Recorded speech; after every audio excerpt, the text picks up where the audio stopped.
저는 경기도 이천에서 거주 중인 23살 가정주부입니다. 저는 지금 천사처럼 예쁜 아기를 키우고 있고요. 원래 이렇게 일찍 결혼하려고 했던 건 아니었지만 남편과 실수로 사고를 치는 바람에 저희는 예정에도 없던 결혼을 서둘러서 하게 되었습니다. 제게는 지금 너무나도 큰 고민이 있는데 많은 분들께 여쭤보고 싶었고 제 스스로는 아무리 생각을 해도 너무 답답하고 해결책은 전혀 나오지가 않더라고요. 그래서 창피함을 무릅쓰고 이렇게 제 얘기를 적어봅니다. 우선 남편을 만나게 된 건 제가 20살일 때입니다. 대학교를 다니고 있다가 방학 기간에 알바를 하게 되면서 그곳에 일하던 남편을 만나게 되었습니다. 제 남편은 저보다 7살이 많았고 나이 차이가 많기는 하지만 워낙에 동안인데다가 훈훈하게 잘생겨서 나이 정도는 문제가 되지 않았습니다. 아무쪼록 제가 알바를 시작한 첫날부터 저에게 친근하게 다가와서 무거운 용품을 내려준다거나 하면서 너무 친절하게 대해주더라고요. 저는 학창시절 때부터 알바 경험이 전혀 없었기 때문에 너무 긴장한 상태였고 모든 게 낯설어서 당황하고 있는데 제게 친절하게 대해주니까 많은 의지가 되더라고요. 첫 만남부터 좋은 인상이었던 남편을 호감을 갖고 지켜봤습니다. 그렇게 시간은 흘렀고 평소와 다르지 않게 알바를 끝마치고 저는 방학 기간이 끝나가서 이제 단기 알바를 끝내야 할 때가 다가왔습니다. 사장님에게 말씀을 드렸고 제 마지막 출근날 회식을 하게 되었습니다. 남편은 그날따라 제 옆자리에 앉더니 제게 적극적으로 말도 걸더라고요. 일이 힘들지는 않았냐는 둥 앞으로 못 봐서 아쉽다는 둥 그동안 말수는 많이 없었기에 뭔가 평소와는 다르구나란 걸 쉽게 알아차렸죠. 그렇게 평상시에는 하지 않던 말들을 많이 나누었고 회식이 다 끝나고 나서는 같은 방향이라 저를 데려다 준다면서 같이 가자고 하더라고요. 사실 저도 내심 아쉬운 마음도 있었고 이렇게 적극적인 걸 봐서는 왠지 고백을 하지 않을까 하는 마음으로 같이 집으로 향했습니다. 그런데 참 수줍음이 많은 남자인지 한참을 망설이더라고요. 말을 하려다 말고를 수차례 반복하더니 집 앞에 저를 내려주고서 앞으로도 연락해도 되겠냐면서 어렵게 물어보더라고요. 저는 그 모습이 너무 귀엽게 느껴졌고 당연히 연락해도 된다고 했습니다. 저희는 그날 이후로 평상시에도 매일같이 썸을 타면서 연락을 주고받았고 데이트를 세 번째 되는 날 남편의 고백으로 교제를 시작하게 되었습니다.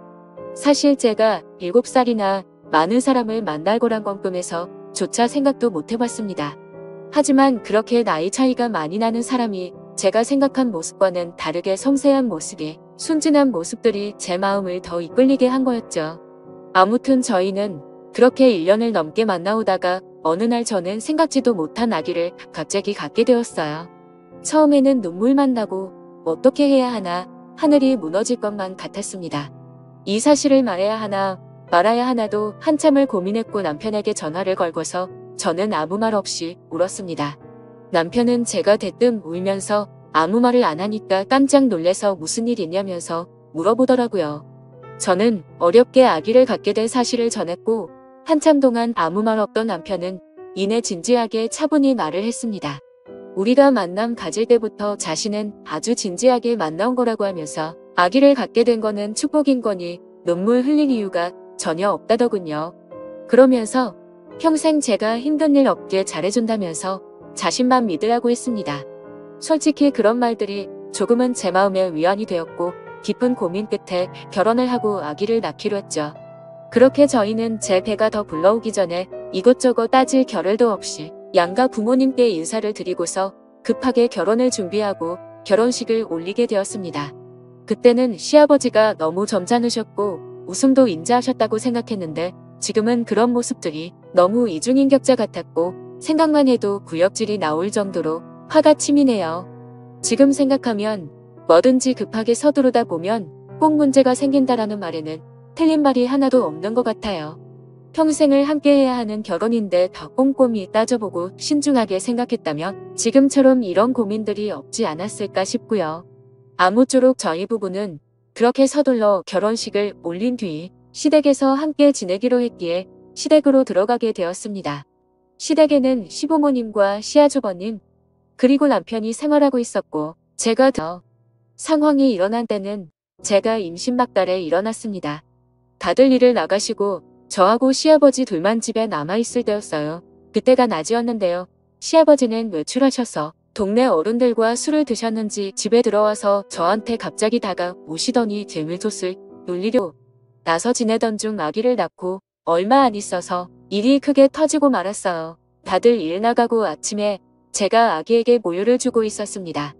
평소 그 시간에는 모유 주는 걸 가족들이 다 볼 수 있었던 상황이었고 갑자기 아기 방으로 들어와 눈물 콧물 흘려가며 신랑이 빨리 오기만을 기다렸고 퇴근 시간이 다 되어서 신랑이 왔을 땐 눈물이 더 나고 왜 그렇게 반가운지 마치 내 구세주 같았습니다. 시아버지 안방에서 술 취해서 주무시고 있을 때 다 얘기해버렸어요. 시아버지랑 둘이 있기 싫고 무섭다고 신랑은 우리 아버지가 그럴 사람은 절대 아니라고 황당해 하더라고요. 때마침 시어머니도 퇴근해서 들어오셨길래 시아버지랑 있었던 일을 전부 얘기했어요. 시어머님이 말하시길 자기 남편이 그랬다는 증거가 있냐? 거짓말하지 말아라. 그럴 사람 절대 아니다. 이러시면서 완전 저를 거짓말쟁이 바보 취급을 하더라고요. 이윽고 주무시던 시아버지 귀에 제가 했던 얘기들이 다 들어가 버렸고 제가 그 말 했다는 말에 시댁집 난리가 났었습니다. 시아버지 열받아서 집안 살림 다 때려 부셨고요. 저 시아버지한테 싸대기 2대 맞았어요. 시어머니는 집안에 분란 일으켰다고 저한테 나무라시고요. 신랑은 저보고 거짓말한다면서 집안에 몰래 카메라를 설치를 해야겠네는. 자기 아버지가 그럴 사람도 아니고 자기 아버지가 나쁜 짓을 했다는 증거가 있어야 믿어주던지 말던지 하는데 내가 그 집에 살고 나서부터 잘 살던 집에 완전 분란 일으킨다고 당분간 나보고 친정에 가 있으라고 하더군요. 내가 이 집에 있으면 안 되겠구나 하는 생각과 남편에 대한 배신감에 당장 아기 데리고 그 늦은 밤에 신랑이 주어준 택시비 가지고 친정에 가 있으려고 했습니다. 그런데 시어머니가 뒤에서 제 이름을 부르시길래 가봤더니 이렇게 집안을 난장판으로 만들어 놓고 너만 빠져나가면 되겠냐? 가서 잘못했다고 빌어라. 이러시는 거예요. 솔직히 난 잘못한 거 하나도 없는데 그렇다고 내가 시아버지 있는 데서 옷을 짧게 입고 다닌 것도 아니고 아침 먹고 아기한테 모유 수유하고 있었던 게 다인데 내가 뭘 잘못해서 빌어야 하는 건지 도저히 모르겠더라고요. 나이는 어리지만 그래도 아기 낳고 잘 살고 있고 며느리 같지도 않지만 그래도 그 집 식구나 마찬가지인데 어쩌면 날 가지고 이렇게 무시할 수 있는 건지 모르겠어요. 그렇게 수모를 겪은 저한테 미안하다 말하긴커녕 똘똘 뭉쳐서 저를 정신이 나간 사람 취급하듯이 하고 정말 제가 어떻게 해야 하나요? 툭하면 술 먹고 싸움을 일으키질 않나 결혼하고 나서 봤더니 완전 콩가루 집안이 따로 없는 것 같네요. 이제는 그만 같이 살고 싶습니다.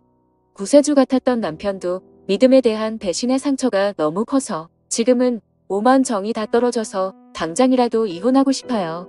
저희 그래도 짧고 길다면 긴 연애 기간 동안 남편이 이렇게 큰일을 겪은 저에게 거짓말쟁이로 만들어버리고 저렇게 무덤덤할 지 꿈에서 조차 상상도 못했었습니다. 지금 이렇게 큰 사태가 일어났는데 이대로 살다가는 저 완전 정신병자 될 것 같아요. 제가 잘못한 게 있다면 달게 욕이라도 받을 각오하고 어렵게 마음 먹고 이렇게 사연 적어 보냅니다. 제발 진심 어린 조언을 좀 부탁드려요. 저런 시아버지 밑에서 제 아기가 어떻게 자랄지 걱정도 되고 더 늦기 전에 하루라도 빨리 이 집안에서 벗어나고 싶네요. 글을 적을수록 너무 화가 나고 손이 떨려서 이야기가 엉망진창이지만 끝까지 제 얘기를 들어주셔서 감사합니다.